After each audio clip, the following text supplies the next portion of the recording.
as many people have joined who are in the waiting room. My name is Ali Kubba. I'm the co-chair of this webinar, and you can see the opening slide. Our webinar is on promoting contraception for women living with HIV and women living in low fertility settings. So we've got a really good program, and we will try to stick to time as much as possible. Can I just now transfer you to my co-chair, Tamar, who is the regional advisor for the Eastern Europe and Central Asia region, to do her welcome. Tamar. Thank you very much, Dr. Kubba. Dear colleagues, before we start introductory part, I'd like to ask you to switch to a Russian version. If you are a Russian-speaking participant, please kindly click on little globe, which is on the bottom of the screen. Thank you. Dear colleagues, dear participants, I'm honored to welcome you on behalf of UNFPA, the United Nations Population Fund, a lead UN agency working in the area of sexual and reproductive health and rights. Assisting countries in achieving the universal access to sexual and reproductive health by 2030, UNFPA has set 3 transformative results: reducing preventable maternal deaths, reducing unmet need for family planning, and reducing gender-based violence and harmful practices. Our regional office for Eastern Europe and Central Asia, which is based in Istanbul, covers 17 countries and territories, supporting the governments, civil society, national institutions, together with our partners, to accelerate the progress in achieving the universal access to sexual and reproductive health as part of Sustainable Development Agenda and its targets 3.7 and 5.6. The European Society of Contraception and Reproductive Health is one of our key partners, and our work is guided by Memorandum of Understanding, which is focused on sexual and reproductive health and rights, including family planning. I would like to take this opportunity to express our gratitude to ESC colleagues for fruitful cooperation, and in particular, our thanks to Dr. Ali Kubba and our distinguished experts, the speakers at today's webinar, for organizing it, which is the second webinar after November 18th. These webinars are tailored to the needs raised by countries of Eastern Europe and Central Asia, but we believe that these topics are very important for every country, every region in the world. Access to family planning, leaving no one behind, is key area and key principle of our support. And with reduced unmet need for family planning, we believe we reduce maternal deaths, we reduce unintended and high-risk pregnancies, we reduce unsafe abortions and adolescent pregnancies, which are key challenges faced by the countries of Eastern Europe and Central Asia. As I already mentioned, ESC kindly prepared this webinar to address the topics which are critical for strengthening the national institutional capacities in the countries to ensure the provision of high-quality, rights-based services for each woman, for each girl, and particularly for vulnerable groups. I believe this webinar will be interesting and useful for all participants. Thank you very much. Over to you, Dr. Kubba. Thank you. Thank you very much, Tamar, for the introductions. And may I also welcome everybody on behalf of the European Society of Contraception.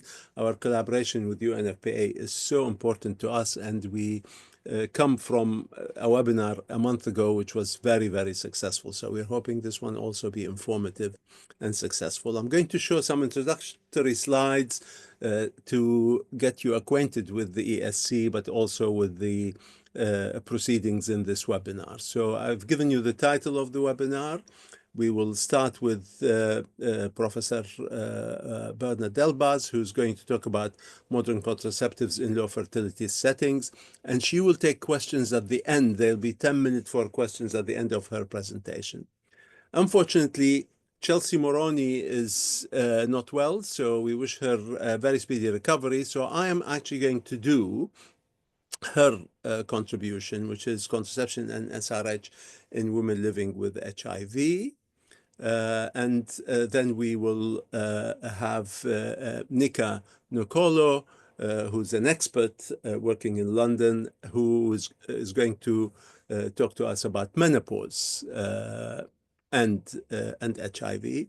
We will take questions at the end of that session, so it'll be sort of like a duet with me first, and then Nneka, and then we'll take questions, and there'll be time for an open forum summary and close at the end. I'm most grateful, obviously, for colleagues, both in the ESC and UNFPA, for their support and for our two speakers. The webinar is translated to Russian, so you can join the Russian channel. I'm going to just show you a slide on that. And the recordings will be available for 6 months on the ESC website and with UNFPA as well, including the Russian translation. So moving,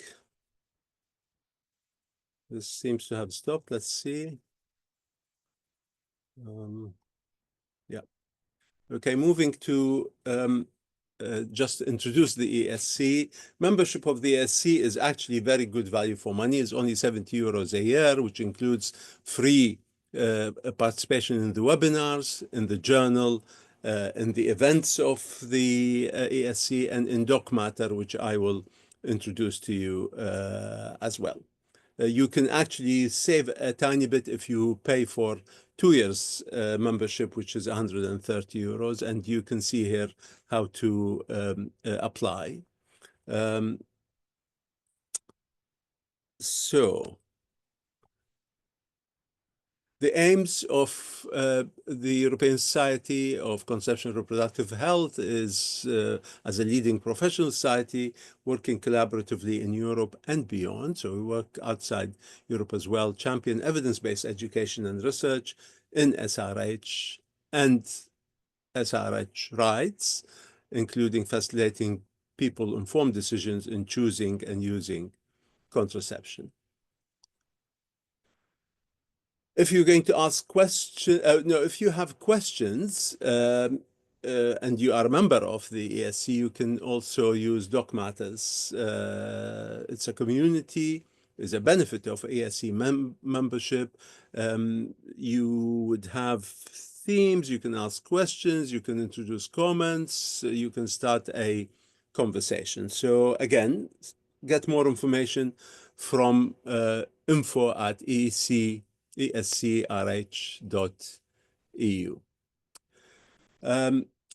If you have questions, use the Q&A icon rather than the chat. So you have no access to the chat, use the Q&A icon. You can upvote each other's questions just by using the thumbs up sign.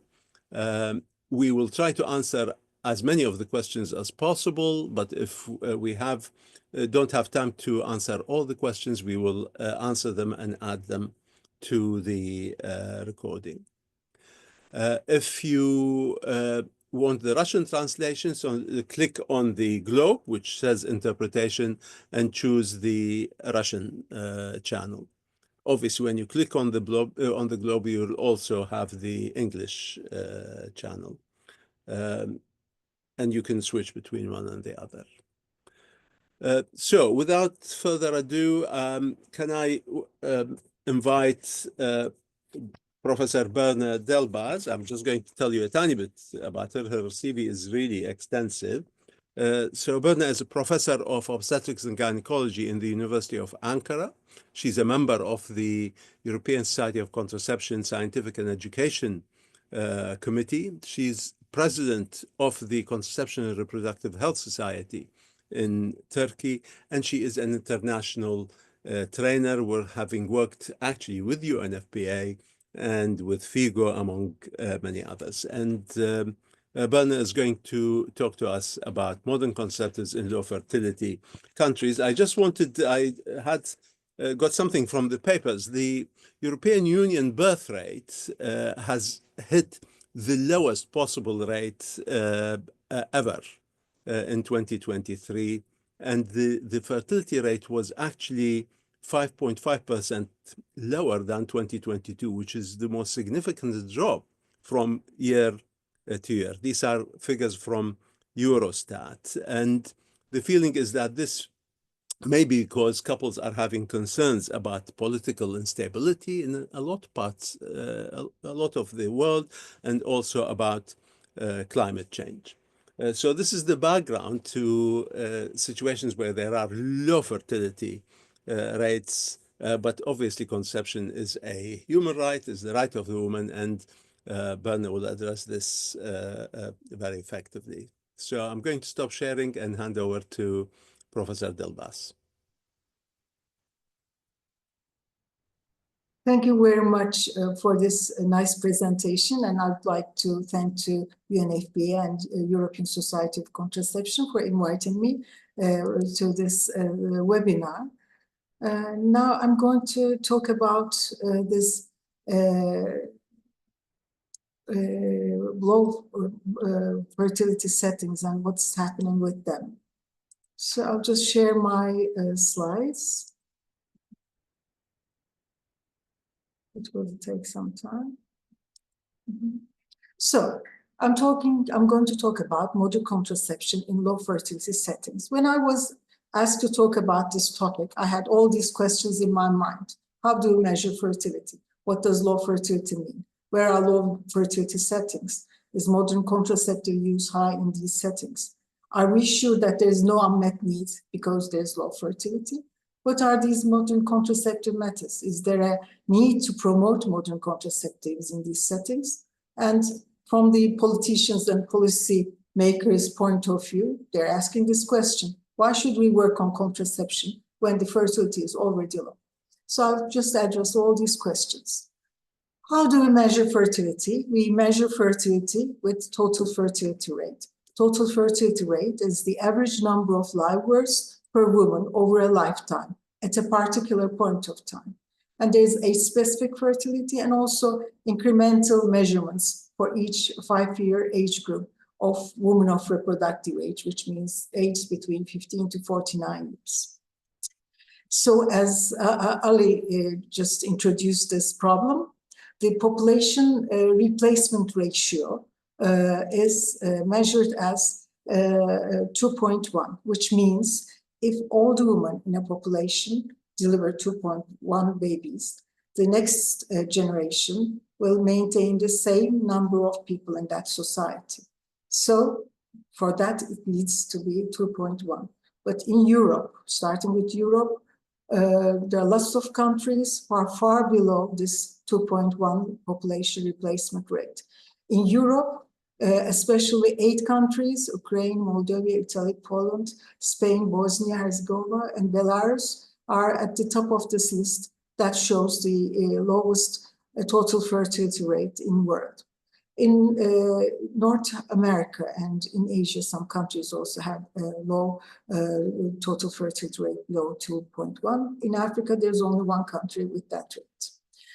What does that mean? The world's population will decrease? Apart from Europe, it will not decrease. Europe is the only region that's expected to experience an overall population decrease between 2020 to 2050. But the projections show that the world population will reach to 10 billion at the end of this century. And also this increase is related to all these Central, South, and Southeast Asia, Latin America, Caribbean, North America, some countries in North America that have a higher total fertility rate. You see the total fertility rate in Europe, including my country, Turkey. Almost all of these countries have a very low total fertility rate. And then when we look at the world, these countries that are colored in this yellowish brown show a total fertility rate below replacement level, below 2.1. And you see that, you know, most of America and Europe and some parts of most parts of Asia show that color. So the total fertility rate when measured in 1950s was 5. And then in 1960s, the world's population was 3 billion. And now it has increased to 8 billion, but we end up having high-income nations that have the lowest birth rates, and then the lowest income nations currently having the highest birth rates. So there's a dilemma in that. So what's the reason for these changes in fertility rates? We know that there's an inverse relationship between contraceptive use and fertility. However, it is not the only denominator that explains this change in fertility rates. Fertility choices are affected by various factors, like the abortions, duration of postpartum breastfeeding, sexual abstinence, prevalence of secondary sterility, infertility, the proportion of the population that is married or unmarried or in a union or sexually active. And also there are unexpected factors like the COVID pandemic that we experienced bitterly, and also war we're still experiencing, displacement, and also the presence of low source settings are also factors that affect the change in fertility rates. Also, the change in mortality rate affects the fertility rate. In less developed countries, it is one of the denominators because women want to have their ideal, want to reach to their ideal number of children, but they lose children because child mortality rate is high. But in less developed and more developed countries, there are two common factors. One is female life expectancy and number of women in labor force. As these two factors increase, total fertility rate decreases. But it's not just the medical conditions, the conditions that we can change. There are all these social and economic factors. Economic insecurity, unemployment, educational status, partnership instability, uncertainty in having child bearing, especially in late marriages, and also social and cultural norms play a role in the fertility of a certain society or country. And also we should also know when we're talking of contraception, we should talk about also infertility. And we know that around 8 to, in some populations, 20% of the women are dealing with infertility problems, and maternal age, paternal age, duration of attempting to become pregnant, late marriages, timing of intercourse, occupational hazards, and diet, nutrition, and like obesity, alcohol, and smoking, caffeine, things like this that affect the fertility of a woman also change the incidence of infertility. So there's another point that we have to consider. So when the policymakers are talking about all contraception is causing a decrease in our population, I think they should also focus on treatment of infertile patients in a better way. So that's another problem women encounter in all over the world. So what are the actual figures? Worldwide, the number of women of reproductive age is around 2 billion. Among them, around 1 billion women are using some methods of contraception. And most of them are using a modern contraceptive method. And when we look at the previous figures, the number of modern contraceptive users has nearly doubled since 1990. But there's a difference between the prevalence of contraceptive use. According to the age groups, we know that younger teenagers and younger women has a lower prevalence of contraceptive use. So the contraceptive prevalence is defined as the percentage of women of reproductive age who are currently using or whose sexual partner is using, like in the case of condoms, at least one method of contraception, regardless of the method used. And also when we're talking about contraceptive prevalence, we have to talk about unmet need. Unmet need is the proportion of women who are fertile and sexually active, and who actually either want to stop to have more children or to delay childbearing, space their deliveries, but they are not using any method of contraception. That's the definition of unmet need. So unmet need is also an important factor that we have to consider. unmet need for family planning is measured among women who are not using contraception by using prospective fertility intentions. So there are two different types of intentions. One, to limit the number of children they have, and then the other one is spacing. And also the duration of the spacing is different. So if a woman wants to space a birth for 2 years, it's different from a woman who wants to space birth for 6 months. So these are all different unmet need categories. So they can be categorized as shown in this graph. So why is this unmet need important? Because unmet need of contraception leads to unplanned, unintended pregnancies. And what happens if an unplanned, unintended pregnancy? Some of these cases, the woman would like to continue with their pregnancy, but some of them would like to terminate their pregnancy. So there will be higher rate of abortion. And in areas, in settings where abortion is restricted or banned, it might lead to unsafe abortion, which is one of the major causes of maternal mortality and morbidity. Also, unmet need leads to high-risk pregnancies. So women with medical problems, women who are using teratogenic medications, if they get pregnant, unplanned and unintended, they might have worsened problems, and also there might be problems with the infant. And besides all these things, the studies have shown that compared to planned pregnancies, unplanned and mistimed pregnancies can cause distress and strain in the relationship of the parents. And thus it's also associated with worse health and development of the children. Contraceptive methods are various. There are hormonal methods, there are IUDs, either copper IUDs or hormonal IUDs, condoms, and there are irreversible methods like male and female sterilization. And also there are methods that I'm going to talk about and discuss this with you, lactational amenorrhea, withdrawal, fertility awareness-based methods. The efficacy of these methods is measured according to the number of pregnancies per 100 woman years. If there is less than 1 pregnancy per 100 women, that method is called as very effective. So there's this famous graph that shows implants IUDs are as efficient as sterilization for both male and female sterilization. Whereas the hormonal methods, injectables, pill, patch, ring, and diaphragm, end up having 6 to 12 pregnancies per 100 women in a year. And then we have these condoms and withdrawal method and sponge at the end of this graph. Actually, when we are talking about the efficacy of a method, there are 2 sorts of efficacy. One is perfect use, when the method is used perfectly, there is no failure.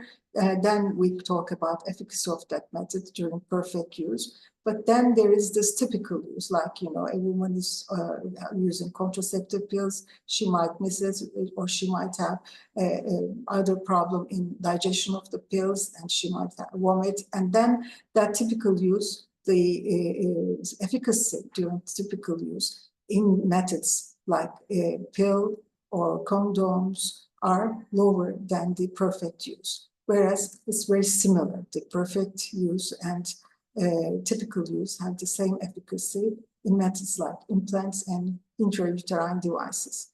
So I wanted to find the proper definition for a modern contraceptive method. What's the modern contraceptive method? Like, if a method is an old method, is it a traditional method? Or contrary, we call condom a modern method, but we know that for centuries long, since the time of Egyptians, condoms, the primitive condoms, were used for contraception. So I found this this definition from the Contraception journal. So the definition is as follows: a product or a medical procedure that interferes with reproduction from acts of sexual intercourse. And these authors said lactational amenorrhea method, fertility awareness method, abstinence and withdrawal does not fit in this definition. That's their idea, their hypothesis. So when we look at what's modern contraceptive method, in terms of lactational amenorrhea method, fertility awareness methods, and periodic abstinence, there are controversies Some organizations, some societies categorize them as modern methods, and some of them categorize them as traditional methods. So that creates a big problem when we are analyzing the national demographic health surveys and when we try to compare the efficacies. So actually there should be a consensus on definition and categorization of these methods. Like this efficacy categorization, there's another categorization which was published in Contraception in 2016. Does that method need a program support? When we look at this, the methods like sterilization, vasectomy, female sterilization, implant, copper IUD, hormonal IUD, they need a program support. So we need to have a setting that's suitable. You need to have a trained service provider, and that's a high need for program support. Like oral contraceptives, there's a medium need. And also for lactational amenorrhea, there's a medium need for program support, but for male condom, female condom, there's a low need for program support. That's another way of categorizing the contraceptives. Lactational amenorrhea method, this was one of the methods that was discussed frequently, and the discussion was like that. In order to use this method, you have to be pregnant and then deliver and then breastfeed, then use this method. So how come it can be a contraceptive method that is widely used? That was one of the arguments. We know that it's very effective in case of fully or nearly fully breastfeeding, which means only breastfeeding the baby. With these conditions, there won't be any long intervals between breastfeeds, and not exceeding 6 hours during daytime, at night, sorry, and 4 hours at daytime. And the mother should be amenorrheic, and she should be less than 6 months postpartum. So it's an effective method, and it's widely used all over the world. The only problem with this is while the woman is amenorrheic, just before her first menstrual period during that time, she might be ovulating before realizing that she's ovulating. She might think she's safe, and that might cause a failure problem. And then this fertility planning and fertility awareness is being talked about a lot of the times recently. According to the WHO, fertility planning is the ability of the individuals and families to plan the number of children they would like to have and the spacing of pregnancies. So then comes the idea of fertility awareness, recognizing the fertile window where ovulation happens. We know that oocyte has a lifespan of 12 to 24 hours, sperm has a lifespan of 5 days, and that fertile periods when the ovulation occurs is the period when a woman can get pregnant, and there are some physiological changes that indicate that ovulatory period, like the changes in cervical mucus and the change in rise in basal body temperature, and also we can even measure urinary LH measurements in order to detect LH surge. So there are methods that are based on these, recognizing this fertility indicators, fertile window indicators. So one is the cervical mucus, and the other one is the basal body temperature. When basal body temperature, BBT measurement is used just by itself, and if the woman only has intercourse only during the post-ovulatory period, the failure rate is 6%. But it's advised to use both BBT and cervical mucus evaluation. And if they are both used together, then the failure rate drops to only 1 in 100 users in 1 year. There are also calendar-based methods. So what happens, there are only 2 ways of using calendar-based methods. One is the standard days method, in order to just follow the menstruation and just count the days. And in 26 to 30-day cycles, abstinence or barrier methods should be used between day 8 to day 90.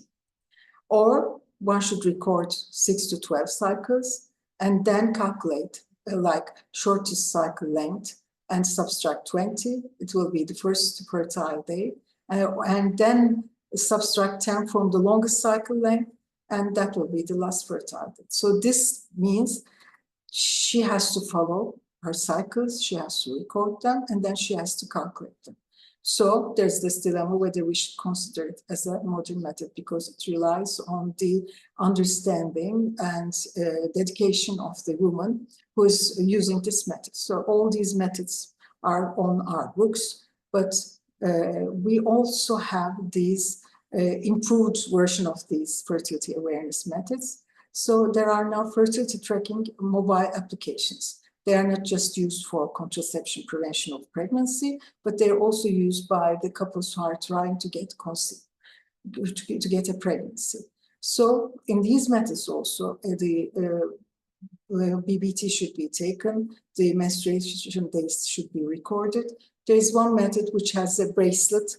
It measures the body temperature automatically, but we have to make sure that the body temperature is measured at the same time in the morning, while the woman had 3 hours rest. So there are all these conditions that might change the precision of the method. There are other also methods that add urinary LH measurements, but all these methods, first part depends on the woman's dedication to follow her menstruation and her signs of ovulation. So there's this dilemma whether they should be called as a modern method. So what is this, the importance of calling these methods as a modern method? I think the only thing that's important is their failure rate. If they have a high failure rate, then we should be cautious about them. So we have these figures that if 2 symptomathermal method is used perfectly, the 1-year pregnancy rate, the failure rate, is almost similar to the pill, but it has to be used perfectly. But if one indicator is used, like just the body temperature, then the failure rate is around 24%. It's even higher than the failure rate of a condom. We have to also consider that the fertile window is variable in the same woman, as some of the short cycles will be different from some of the longer cycles. And also, it's difficult to do this in a woman who has irregular menstrual cycles. Irregular menstrual cycles might be related to a hormonal problem, or sometimes after just stopping a hormonal method like a progesterone method, it might take time for recovering the same regular menstrual cycles. And also, if a woman is in high risk, if she gets pregnant or if she's using teratogenic drugs, she should be warned about the safety of these methods. And for these methods to work properly, the service provider and the woman should have a correct information, and the woman should be dedicated to follow herself every day. And also the sexual act, the planning of the sexual act will interfere with their normal life. That's also something we have to consider. And we also should counsel the woman, saying that during the fertile periods, if she just relies on withdrawal method, the failure rate will be higher. So it should be either abstinence or barrier method. So we have to consider all these factors. So when we look at the use of contraceptive methods and the most used contraceptive method, and if the most used contraceptive method is a reliable method, will the total fertility rate drop, and that country will have this low population replacement rate? Well, it's not the case. See, these dark blue ones show that in this Russian part and this Eastern European part, male condom is given as the most used method. But when we look at the same area, we see that total fertility rate is quite low. Whereas in Africa, the male condom is dominantly used in this country, Gabon, but the total fertility rate is very high there. So it depends on how things are, how these contraceptive methods are used, and whether they are used properly, whether they are available all the time. And also it depends on whether the woman is in a stable relationship, married or unmarried. And these traditional methods also play an important part when we look at the number of women of reproductive age globally using a contraceptive method. So still, long-acting methods and permanent methods play an important role, but the traditional methods are there, and these methods have to be evaluated properly and counseled. The patients need to be counseled. In Europe, we see different figures in terms of using any method of contraception. The Western Europe is different from the Central and Asian part. The prevalence of contraceptive use in Southern and Eastern European countries is lower than the Northern and Western European countries. Norway has the highest prevalence in Europe, 79% of contraceptive prevalence, whereas Albania has the lowest, it's 5.3. But overall in Europe, 61% of the women of reproductive age are using a contraceptive method.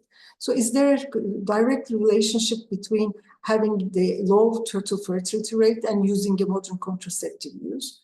These countries are the countries with the lowest total fertility rate, but modern contraceptive use in these countries is below 50%. So we cannot trace a direct relationship. So there are studies on the use of contraceptives, whether traditional values or socioeconomic status play a role on choosing a traditional method or using no method at all. So this study shows that holding more traditional values and having a lower social economic status is associated with a higher likelihood of using no or only traditional methods, which have a lower success rate. So that's a study that shows all these 4 Western countries and 7 Central and Eastern countries, European countries. And when we talk about reproductive health, is it the only issue, the modern contraceptive use? There are also other things, determinants of reproductive health. So we should also, when we're talking with policymakers, we should talk also about percentage of abortion, safe to unsafe abortion, the incidence of adolescent pregnancies, unplanned and unwanted, and also the percentage of unmet needs and unplanned and unintended pregnancies, and also high-risk pregnancies that are not planned, and also the sexually transmitted diseases and double protection. So these are also other factors we should concentrate. And there is also one important factor. We know that in countries where contraceptive prevalence is high, maternal mortality is low. So contraceptive use prevented 38 maternal deaths for every 100,000 reproductive age women using contraceptive methods every year. So in regions when contraceptive prevalence rate is high, the proportion of maternal deaths that are prevented was almost 60%, whereas the opposite is also seen in sub-Saharan Africa, where contraceptive use is low and maternal deaths are high. So the politicians might think there's no problem as the total fertility rate is low.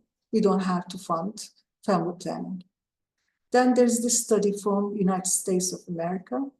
There was a very good program about the prevention of unwanted, unplanned adolescent pregnancies, and the program was successful. So they reduced the funding of this family planning program services, and then within 4 years, the adolescent birth rates increased 3.4%. So the funding should be there, and if the funding is cut or lowered, there will be problems. So I think the politicians should think why people don't want to have children. And it's not just a medical thing.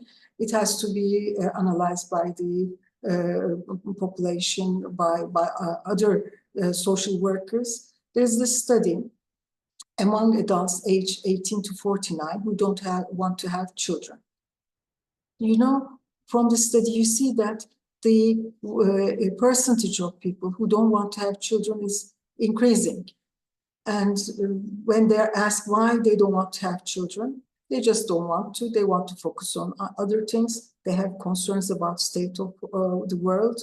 They cannot afford to raise a child. There are concerns about environment. They haven't found the right partner. They really don't like children and all these things. So I think instead of thinking that modern contraceptions is causing people to have, or countries to have a low total fertility rate.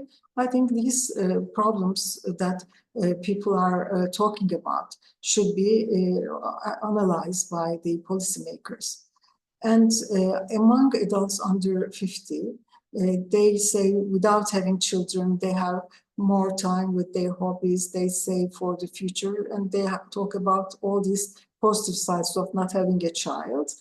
But when they are 50 years or older, they have more worries about not having someone who will provide care for them. So as they don't have any children, they think that if they had children, they would have had someone who would take care of them, which is not actually the case in all cases. So it is the policymakers' decisions, or that's something they have to work with this aging population, how they will be looked after.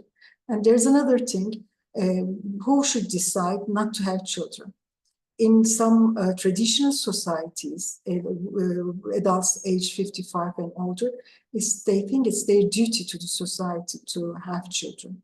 Whereas younger people, and in some societies, which is the right thing, the women think that they should have the autonomy to decide by themselves whether or not they want to bear children. And there's another thing that has to be also analyzed. So there comes to the mind the question whether family welfare policies improve, people might want to have children. This is a report from OECD countries. In time, these OECD countries have decreased total fertility rate in time, while public spending on family benefits have increased. So it's not just the family benefits it might help, but still other worries of the woman or the couples should also be addressed and solved.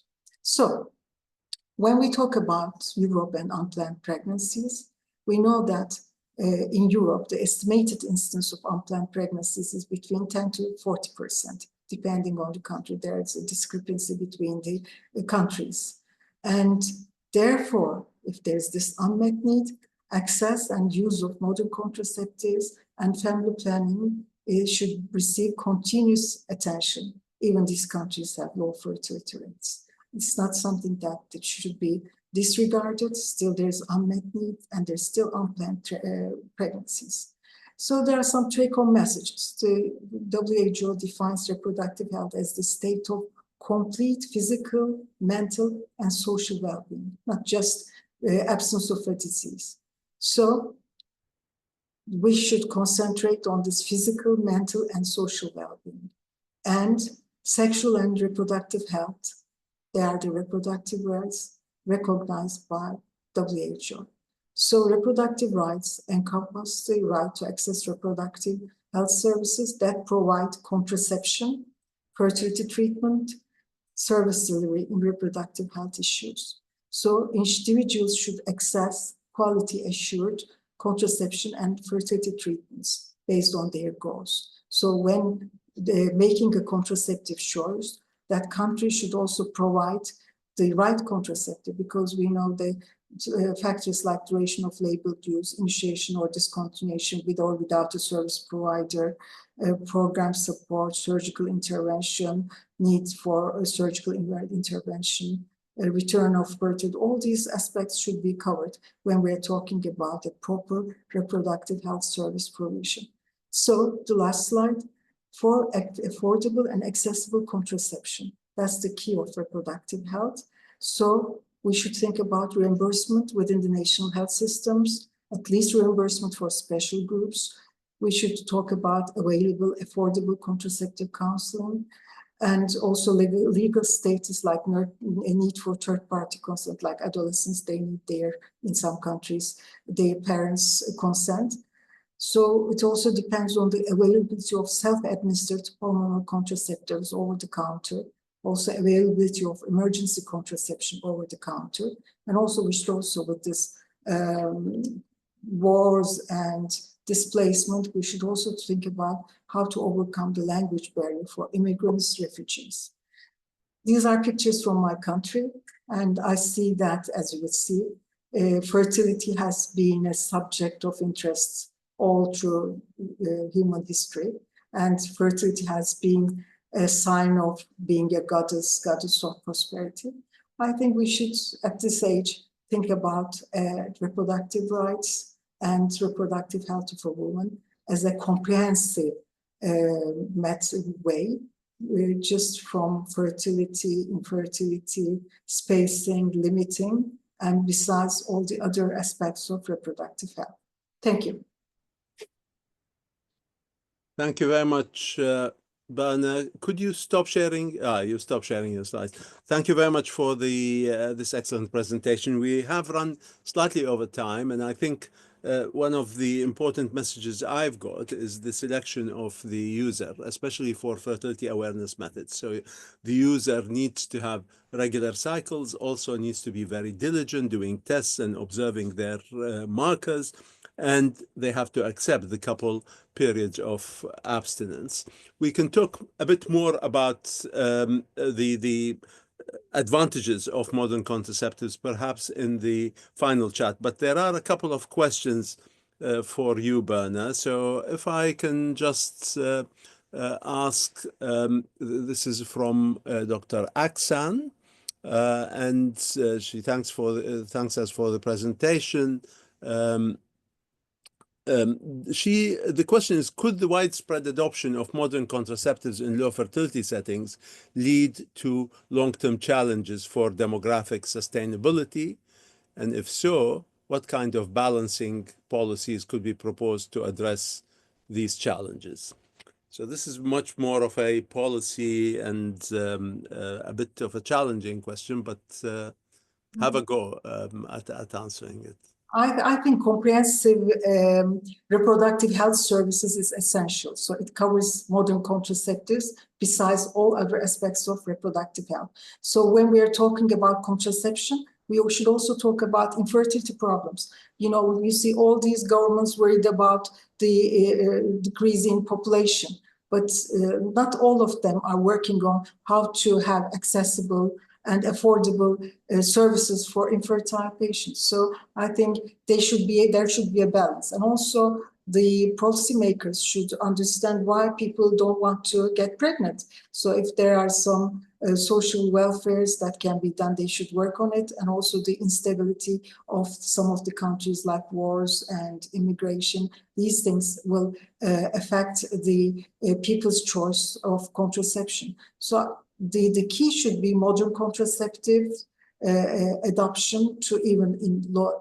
all countries, even they are have a low fertility or a high fertility, and it shouldn't be a part of a plan for demographic sustainability.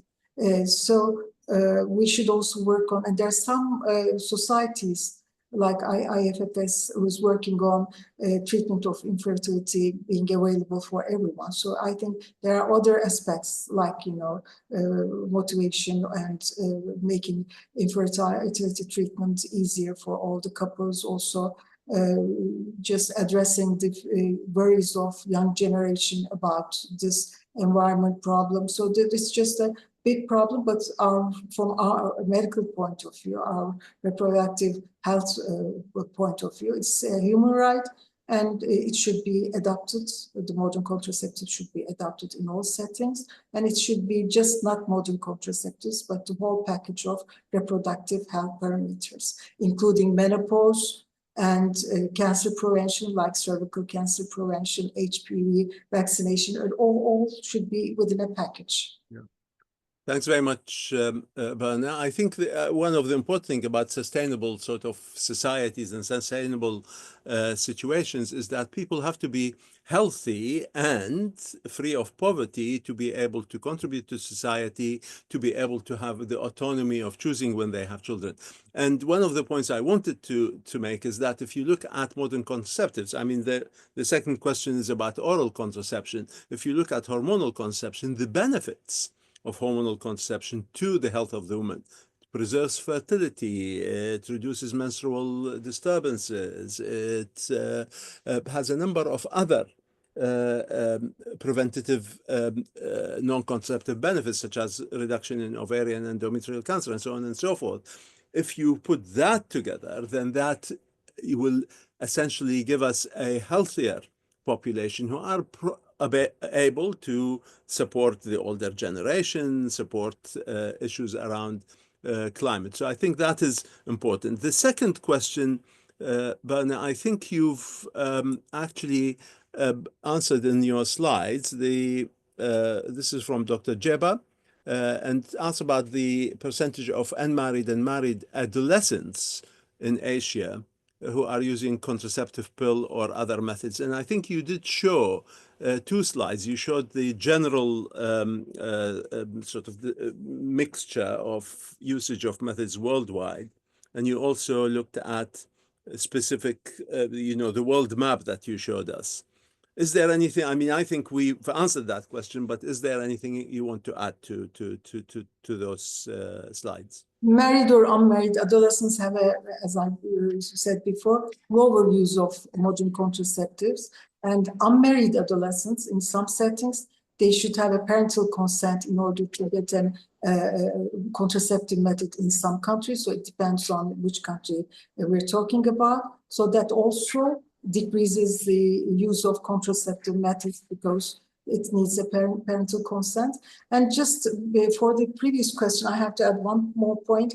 Fertility awareness methods are getting more popular because they are natural and they give autonomy to women. But we have to understand that it's the natural menstrual cycle. So the menstrual cycle problems like dysmenorrhea, menstrual irregularity, all these things will be left into their natural position. So there won't be any improvement in these symptoms. So we have to also consider, as you have stated, the use of hormonal methods, especially in treatment of endometriosis, dysmenorrhea, pelvic pain. We have to also talk about, and also prevention of endometrial cancer, ovarian cancer, and colorectal cancer. I think it's also important. We have to point out all these factors as well. Okay, thanks very much. There are a couple more questions, but we will either leave them to the end, to the open forum, or we will answer them later. So I'm very grateful for your presentation, Berna. It was an excellent exposition, especially of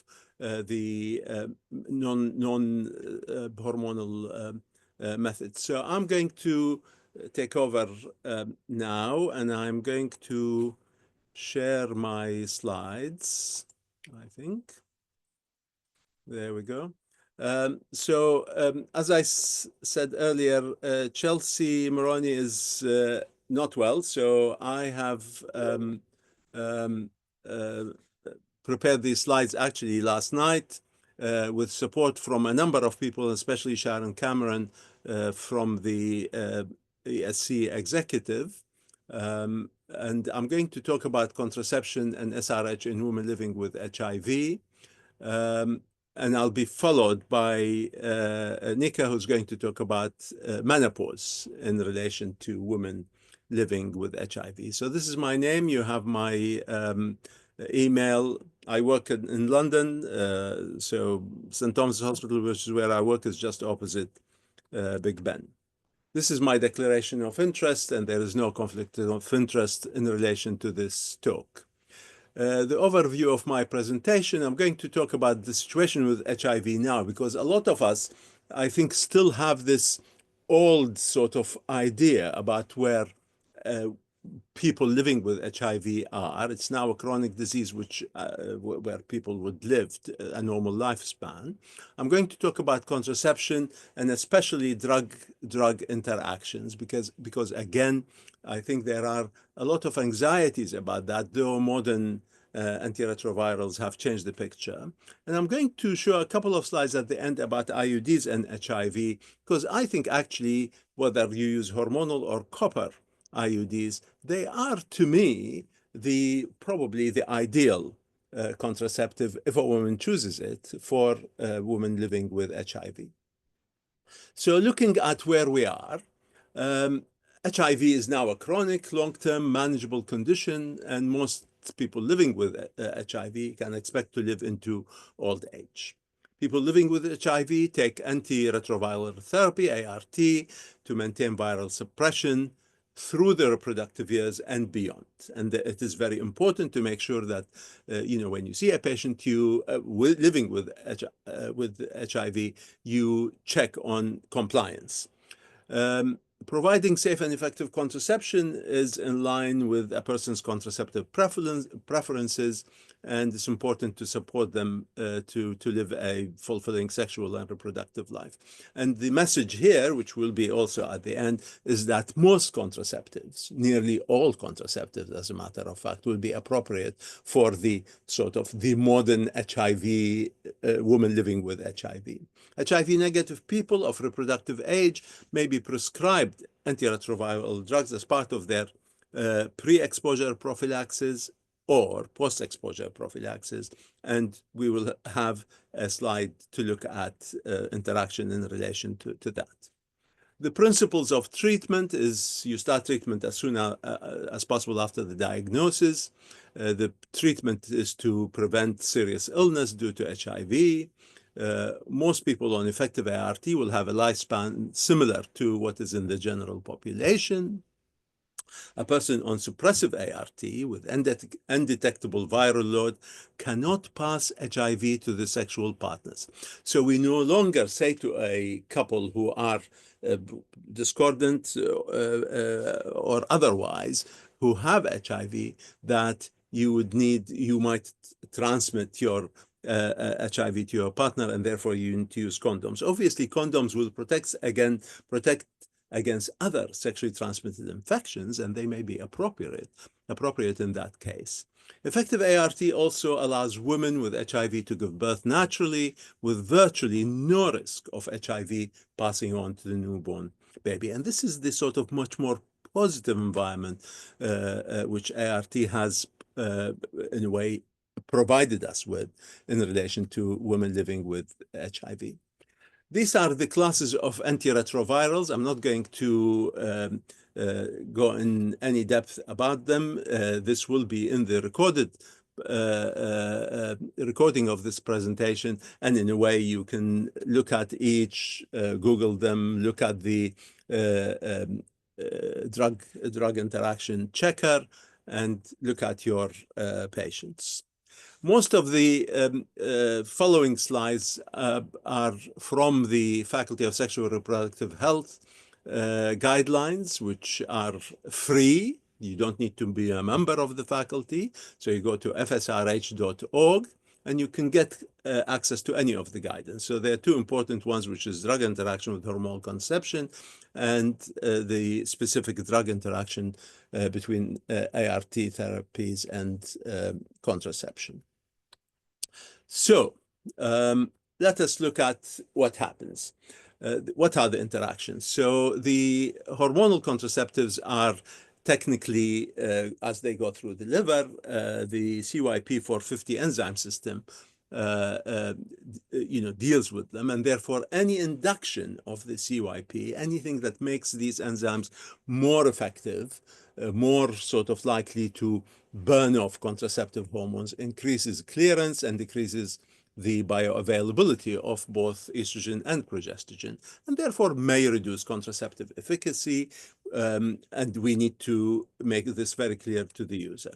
If you are using medication which inhibits the CYP450 enzymes, that means that you will probably reduce the, in a way, the clearance of the contraceptive hormones and increase the exposure. This may cause increase certain risks, definitely hormonal side effects. I think the increase in the thrombotic risk is probably more theoretical rather than practical, simply because there are a number of other contributors to a person's thrombotic risk: genetic, epigenetic, and environmental. And we also need to be aware that there are drugs that reduce the absorption of contraceptive hormones, that may chelate contraceptive hormones or compete with the receptors. And they, on the absorption bit, people who are using Wegovy and the new anti-obesity medication need to be aware of the fact that, there's delay in gastric emptying, and there may be an effect on this, and there have been pregnancies reported. What about the contraceptive hormones affecting other drugs? They can reduce the effectiveness of the drug. They can increase the side effects because they inhibit the CYP450 and may risk toxicity. So it's a two-way exercise, and you need to be aware of both. However, these interactions are not straightforward because different drugs at different doses and different combinations interact differently, and the individual also has, in a way, different characteristics, as I said, genetic, epigenetic, and environmental.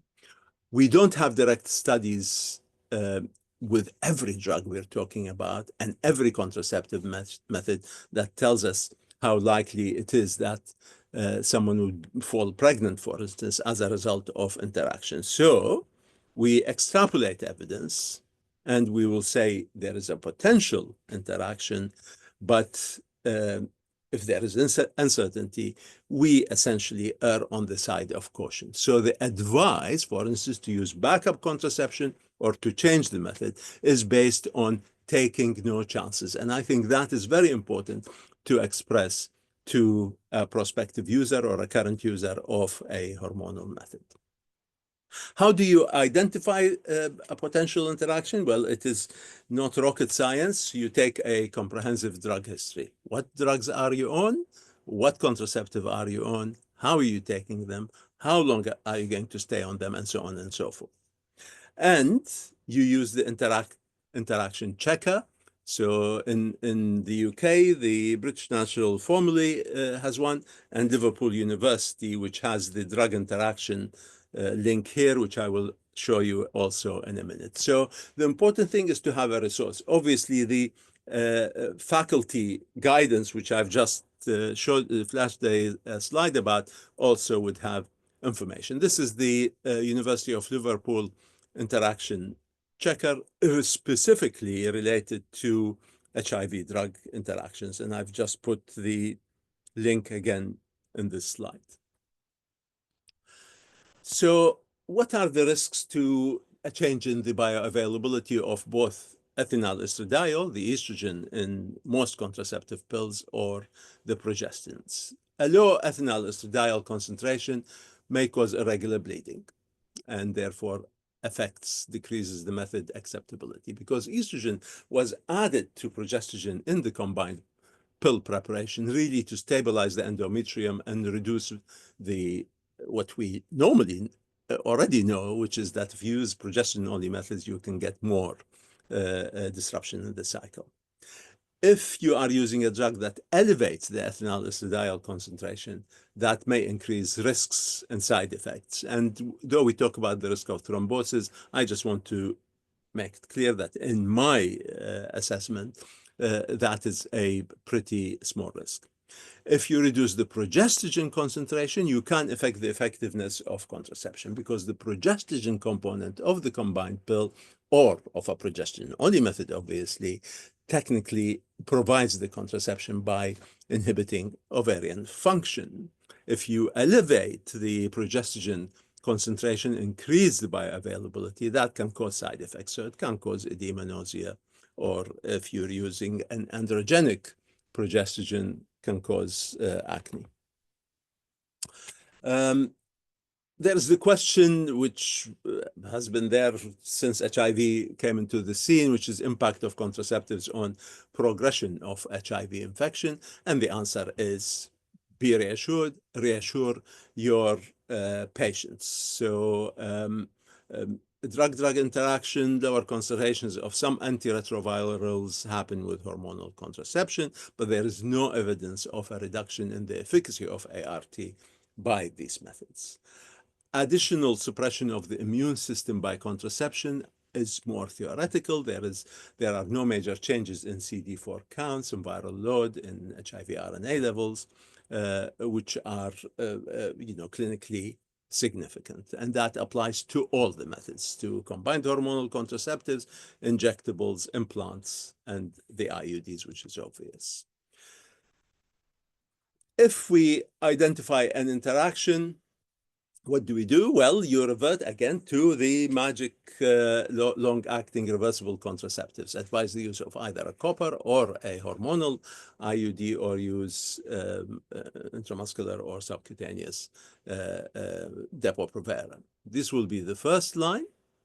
But if the woman finds this unacceptable, then you'd have to advise a backup method, and that is the reliable use of condoms. So if you identify an interaction, you may consider a dose adjustment. And that is important if, as I say, there is an inhibition of the CYP450 system, which means side effects will be more, or a change in the effectiveness of the medication the woman is in. And you may need to monitor, warn the patient if she gets symptoms, for instance, if someone has seizure disease, if there is a possibility of increase in these, or the patient reports that, then you need to be aware of that, reporting side effects, and obviously looking for any toxicity effects. So in the sort of the old days of HIV, we have always felt that there is a limited contraceptive option for women on ART, but ART has changed, and therefore, while we would recommend normally in these situations IUDs, barrier methods, or Depo-Provera, now that is no longer the case. So women on ART who seek contraception can really have a choice of any of these methods. And I didn't put barriers on here, but anything else. What about emergency contraception?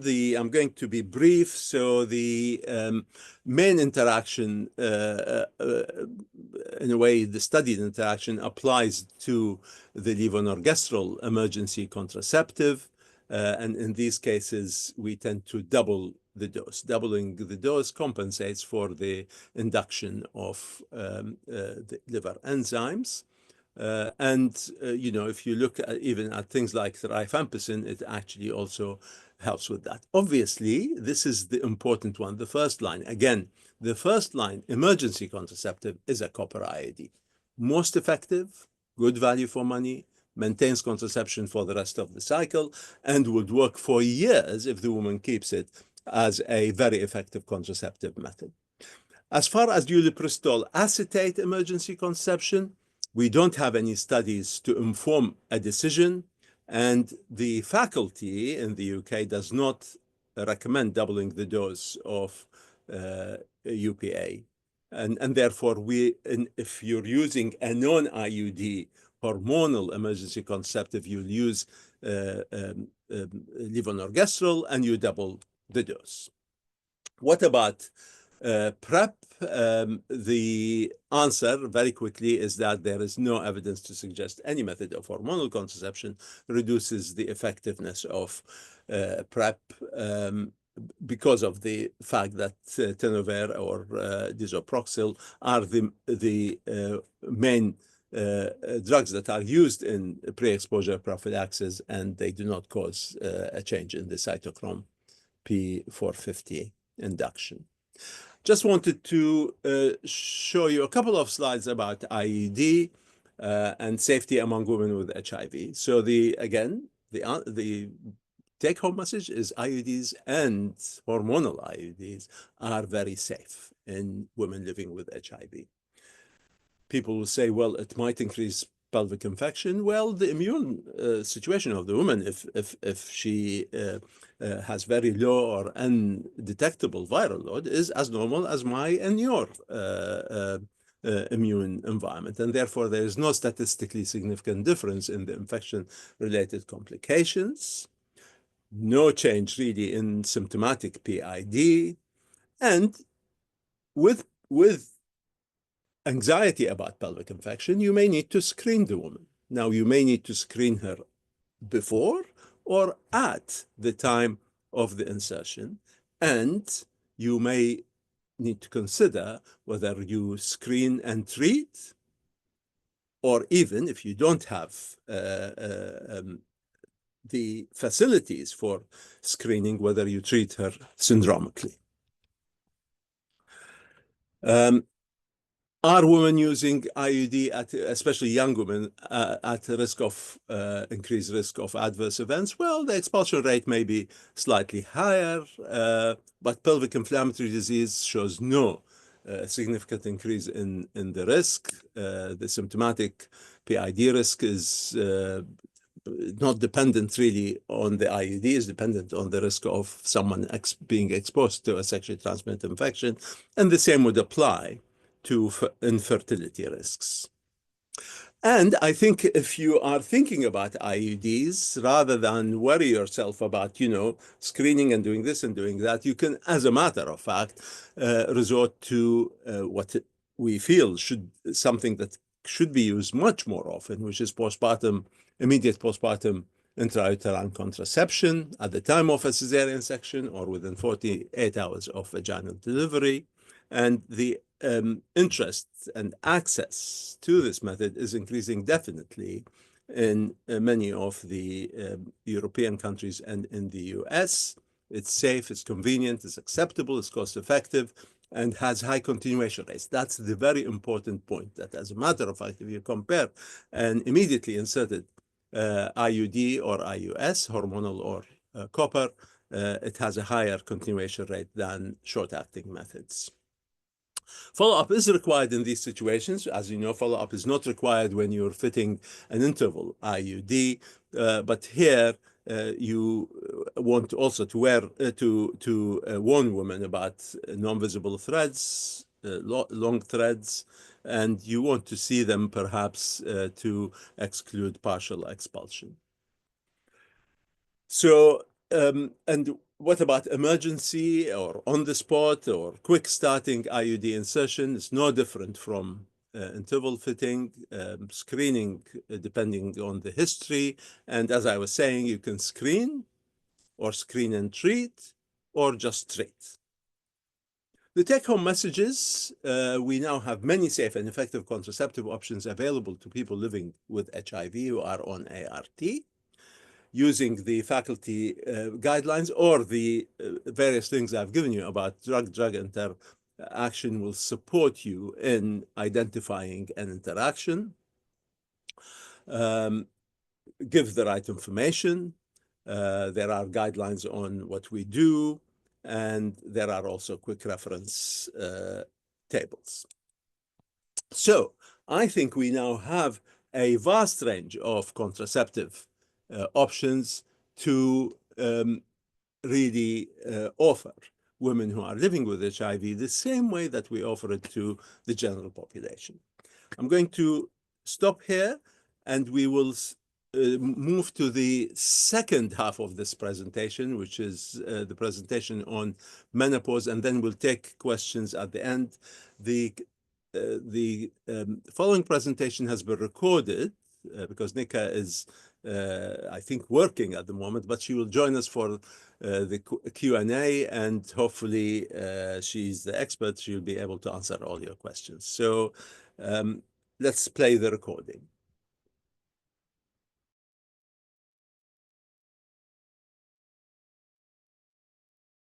Hello, and thank you very much for inviting me to give this talk about HIV and menopause. I'm Dr. Nwokolo, and I'm a consultant physician in HIV and sexual health at Chelsea and Westminster Hospital in London, and head of patient engagement at ViiV Healthcare. As the life expectancy of people living with HIV increases and approaches that of the general population, across the world, more and more women are entering and transitioning through menopause. However, the life expectancy of women living with HIV is lower than that of men with HIV. And in the same way that women in the general population have a higher frequency of age-related comorbidities than men, this is also true for women with HIV. And as we know, many of these comorbidities are a consequence, at least in part, of biological changes driven by menopause.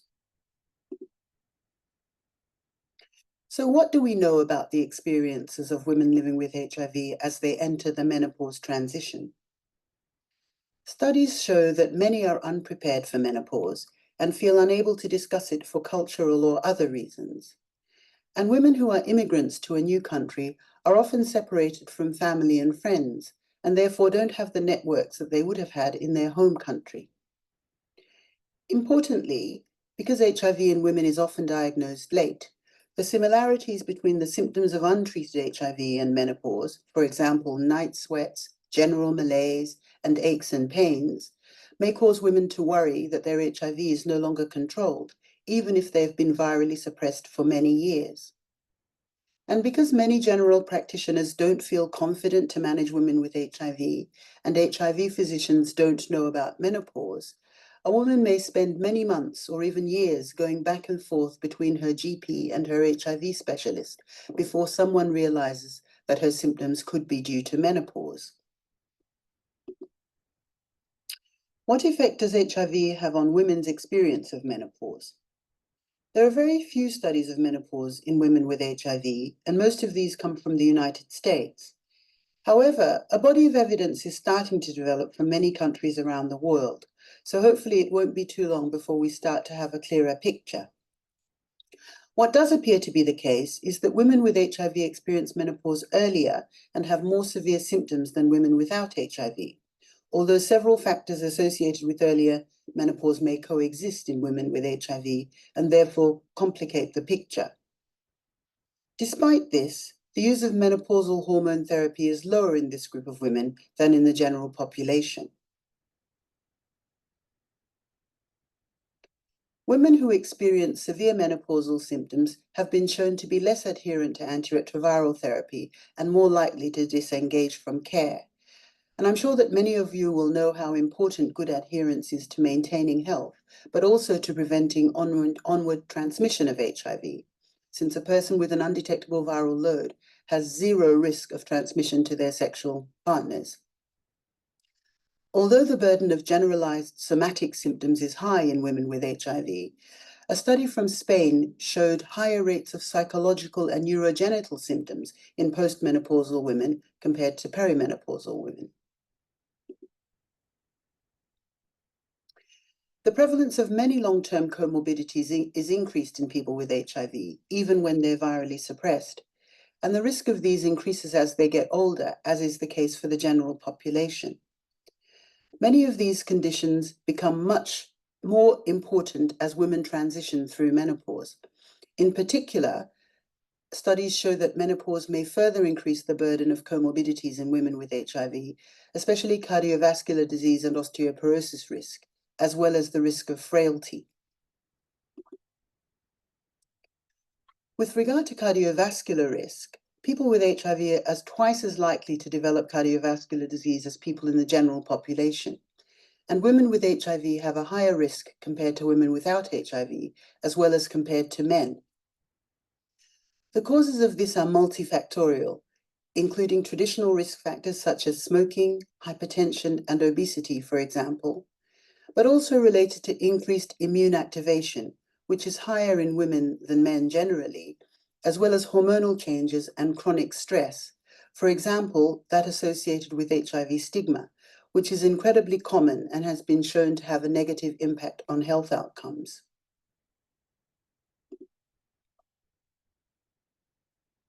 HIV is also an independent risk factor for reduced bone mineral density, which may occur as a consequence of HIV itself or of antiretroviral therapy, as is shown in the table on this slide. However, as with cardiovascular disease, traditional risk factors also play a part, and menopause is likely to further increase this risk. Menopause is known to cause significant mental health challenges for many women in the general population, and up to 1/3 of women experience severe psychological symptoms, particularly depression and anxiety during the menopause transition. Several studies comparing women with and without HIV show that women with HIV experience higher rates of mental ill health overall than women in the general population, and this is also true during the menopause transition. As is the case for women who experience severe systemic menopausal symptoms, depressive symptoms are associated with a non-adherence to antiretroviral therapy.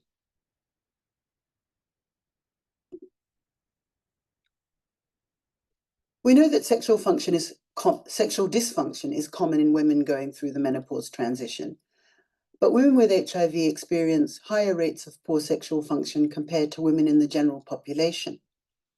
In a UK study comparing women with HIV aged 45 to 60 with women in a large national study of sexual attitudes and lifestyles, women with HIV had lower overall sexual function, which was significantly worse in postmenopausal women. As mentioned previously, women with HIV experience a high burden of genitourinary symptoms, which is likely to contribute significantly to poor sexual function, as it does in HIV-negative women. Although our understanding of menopausal hormone therapy in women with HIV is limited, we know that uptake is low, so there are very few data on its impact. But we do know that estrogen-based menopausal hormone therapy is known to have beneficial cardiovascular effects when initiated early in menopause in women in the general population. And there's no upfront reason to believe that this wouldn't be the case in women with HIV. Women with HIV are at increased risk of cardiovascular disease, and menopause is likely to further increase this risk. So it's important that we gain an understanding of the impact of menopausal hormone therapy on this risk. Data on the impact of menopausal hormone therapy are slowly starting to become available, and this study from a long-standing cohort of women with and without HIV in the United States showed that in postmenopausal women, ever use of menopausal hormone therapy resulted in a 43% lower prevalence of carotid artery plaque and less progression of carotid intima media thickness per year over an approximately 7-year period. The findings were similar in women with and without HIV. Although no clinical endpoints such as cardiovascular events were measured, this study suggests that menopausal hormone therapy may confer a subclinical vascular benefit in women living with HIV. These results begin to fill a knowledge gap in menopause care for women living with HIV, and further studies by this and other groups are ongoing. When considering starting menopausal hormone therapy in women with HIV, consideration should be given to the risk of drug-drug interactions. Historically, this has been challenging because many older antiretrovirals had significant interactions with hormonal treatments, including contraceptive and gender-affirming hormones. However, nowadays, most newer antiretrovirals don't interact with commonly used hormones, so it's usually possible to choose a form of menopausal hormone therapy that suits most women. How should women with HIV transitioning through menopause be managed? It's important that they be routinely asked about their menstrual cycles and the presence of menopause symptoms when seeing a health professional. Screening for mental health and sexual difficulties should also be part of routine consultations. Bone health should be assessed using FRAX and/or bone densitometry if available. However, studies show that FRAX underestimates fracture risk in people with HIV, so this should be taken into consideration. Women should be supported to make informed choices about the use of menopausal hormone therapy and topical estrogen as well, and they should be provided with access to services that provide these. Transdermal estrogen is preferred in women living with HIV because of its potentially better metabolic profile and lower risk of venous thromboembolism. Topical estrogen, vaginal moisturizers, and lubricants should be encouraged in women experiencing symptoms of the genitourinary syndrome of menopause. And non-HIV physicians should consult an HIV clinician for advice on potential drug-drug interactions between antiretrovirals and menopausal hormone therapy. The Liverpool University HIV drug interaction website is an invaluable resource.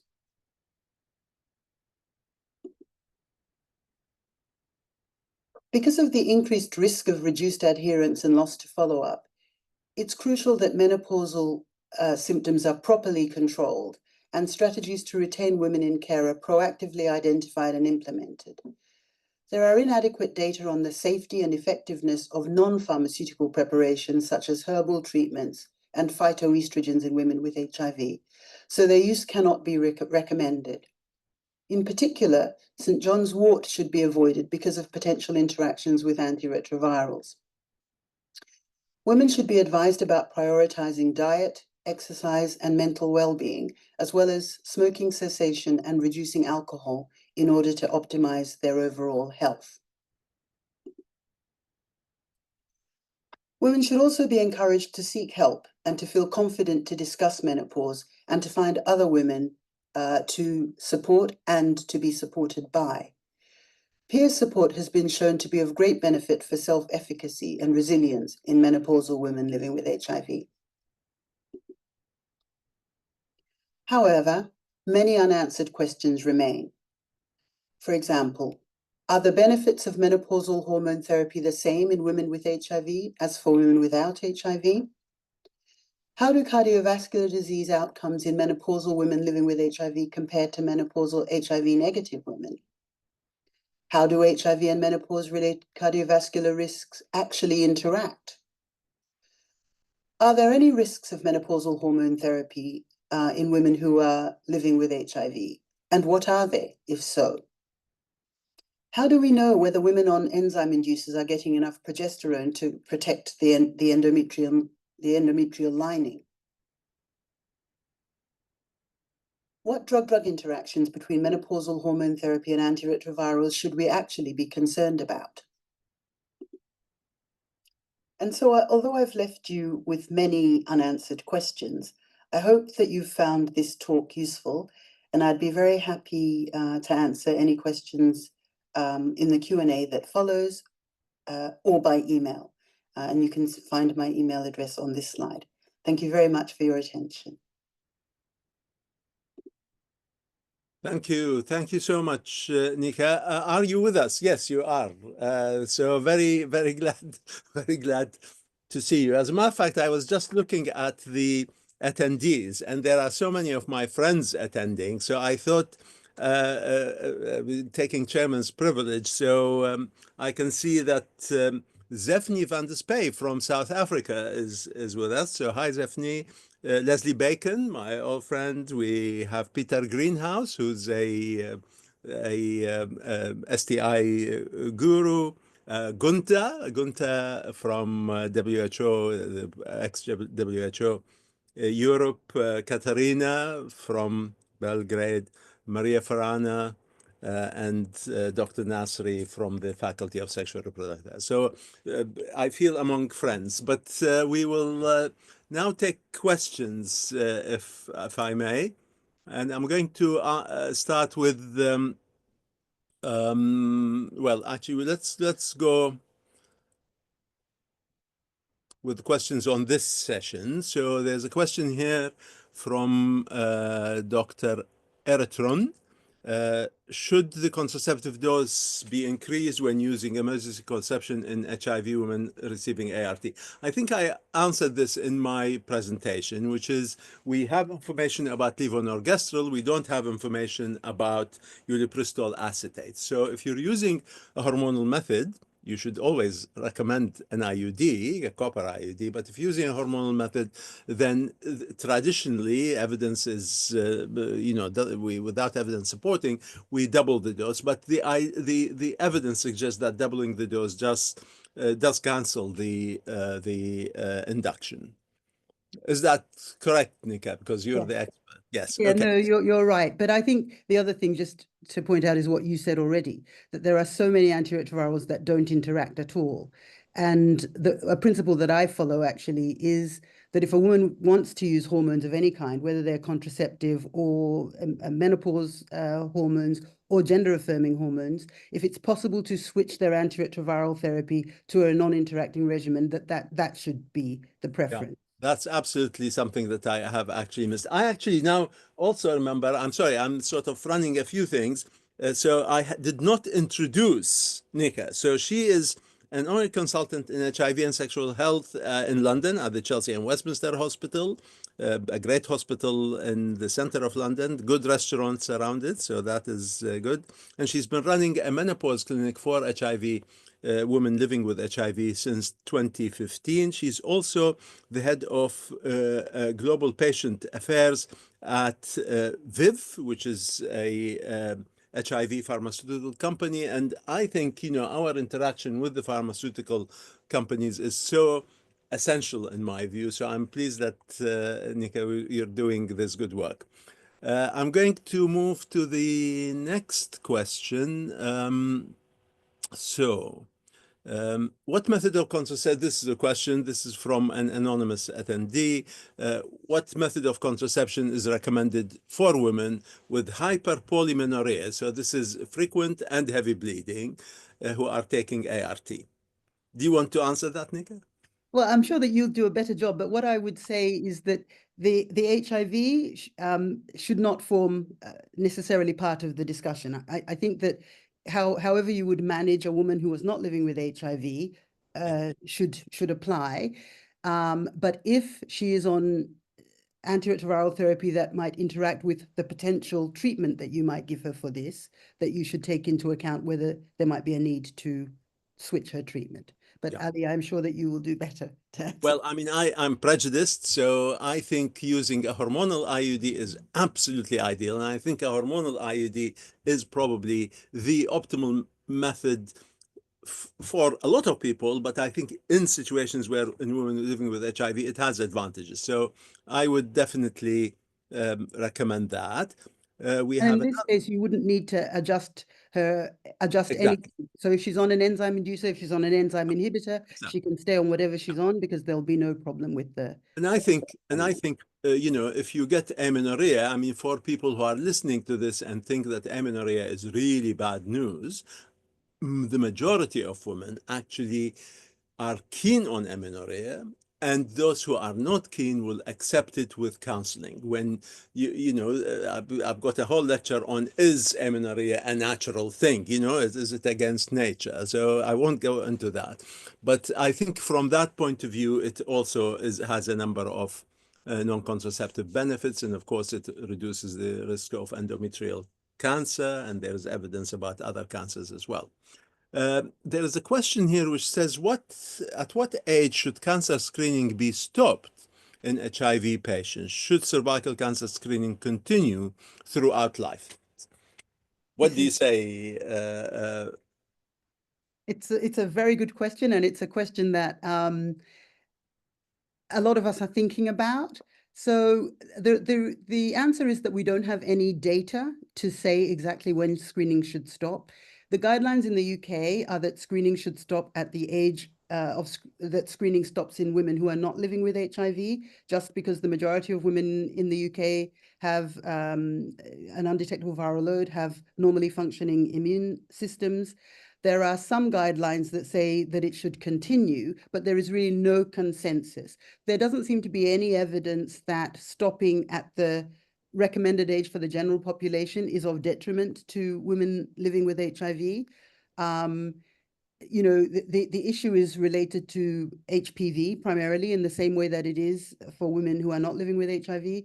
And so I suppose an argument could be made that if a woman living with HIV is not sexually active and not exposed to HPV and has HPV negative cervical cytology, that it's reasonable to stop screening as you would in the normal age. The general population. Yeah, I agree with that. I think it's about assessing the risk of the woman. It's about discussing the options that are available. And if she is likely to need, for instance, if the decision is to continue with annual screening, either a sexual health clinic or, I run one of the biggest colposcopy units in the world, I think. We have a nurse clinic where we have patients with HIV who come just for their annual screening. So I'm going to just go to, I know we've taken a lot of time, but this is interesting, and we appreciate the fact that people are keen. So there is there were two questions in relation to Berna's presentation. One question, Berna says, I saw that emergency conception was not mentioned in the list of your methods. Any reason? No. There's no reason. Actually, that list was taken from the book, and later on I spoke about emergency contraception. Actually, availability of emergency contraception over the counter is a major issue, and it has to be, done, especially with the adolescents, with young people. I think it's a very important point. It's not something we should, just ignore. I think it's a very important point. Yeah, I think that is absolutely the case. And the last question, again, for you, Berna, it's a long question and I didn't understand it 100%, but maybe you can. This is from Dr. Ola Dawson. What is the place of intergenerational transfer of inertia to use modern, I assume initially to use modern contraception? It seems that when small family size is the norm in a family, it's quite more difficult to reverse compared to the high fertility behavior. And is this something that should be at the forefront of discussion as well? So I'm assuming, Berna, this is asking whether sort of someone who comes and says, well, I have a small family, I'm not interested in having children, and I want to just carry on as such, whether we should actually proactively try to challenge that. No. We have to respect her right to choose whatever she wants to do. But in some cases, there are some worries, some medical worries. We have to, just talk about them and, just identify if there's a problem in her pregnancy and help her through that. If she just is thinking about a high-risk pregnancy that will happen, then actually she wants to have a child, but we have to respect, and we are not in a position to reverse people's fertility behavior. We have to respect them. And it's not in our hands to, change the political situation, economic situation. I think that's the policymakers' problem. They should work on that. Fantastic. I think we've answered all the questions and we've nearly kept to time. So it only remains for me to again thank our two wonderful speakers, so Berna and Nneka, and to thank the organizers. Thank you all for participating. The recording will be on the ESC website and on the UNFPA website in the next few days. If you have any suggestions about topics, any interaction, I have given my email at the start of my presentation, and you also have the ESC, the info@ESC email. So I'd like to now hand back to Tamar to close this webinar. Tamar. Thank you very much, Dr. Ali. Dear colleagues, dear participants, I'm happy that the second webinar went with such a great success. I believe the topics were interesting and very new for you, and the presentations were absolutely fantastic. I'd like to take this opportunity and express our gratitude to Dr. Berna, Dr. Ali, Dr. Nneka for fantastic preparations. Excellent material, which, as you know, will be available on ESC website. I believe that the evidences, the outcomes of new studies, some technical guidance will be important and useful for you to be part of policy dialogue, to be part of the improved services, and to be leaders delivering universal access to sexual and reproductive health for all, leaving no one behind. Thank you very much. I'd like to take this opportunity and wish you happy holidays and see you soon in 2025. Thank you very much. Okay. Happy holidays for all, and wherever you are, enjoy the rest of the afternoon, evening, the night, depending on where you are. So we'll see you hopefully in the new year with the next joint webinar, ESC and UNFPA. Goodbye. Goodbye. Thank you.